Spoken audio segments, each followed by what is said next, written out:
পবিত্র মাহে রমজানের শেষ দশকে রাসূলুল্লাহ সাল্লাল্লাহু আলাইহি ওয়াসাল্লাম শবে কদর খুঁজতেন এবং বিশেষ কিছু আমল করতেন।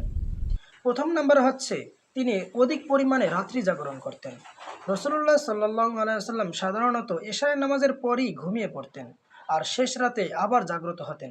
কিন্তু রমজানের এই শেষ দশকে তিনি প্রতি রাত্র আল্লাহ তাআলার ইবাদত বন্দেগী করতেন এবং তার পরিবারের সবাইকেও রাত্রি জাগরণ করার জন্য নির্দেশ দিতেন।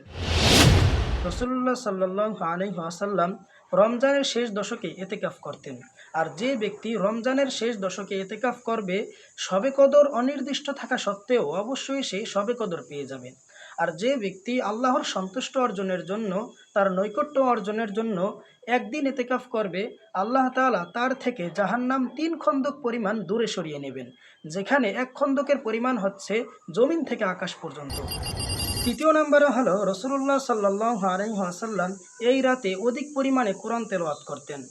আমরা সকলেই জানি এই রাতে আল্লাহ তাআলা কোরআন নাজিল করেছেন।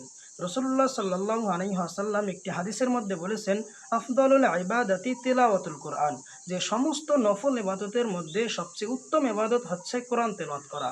তাই রাসূলুল্লাহ সাল্লাল্লাহু আলাইহি ওয়াসাল্লাম শবে কদরের রাতে অধিক পরিমাণে কোরআন তেলাওয়াত করতেন। চতুর্থ নাম্বার হচ্ছে রাসূলুল্লাহ সাল্লাল্লাহু আলাইহি ওয়াসাল্লাম শবে কদরের রাতে অনেক বেশি পরিমাণে একটি দোয়া পাঠ করতেন।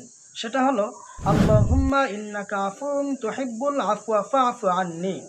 এই দোয়ার অর্থ হচ্ছে, হে আল্লাহ, আপনি ক্ষমা করতে ভালোবাসেন, তাই আপনি আমাদের সকলকে ক্ষমা করে দিন।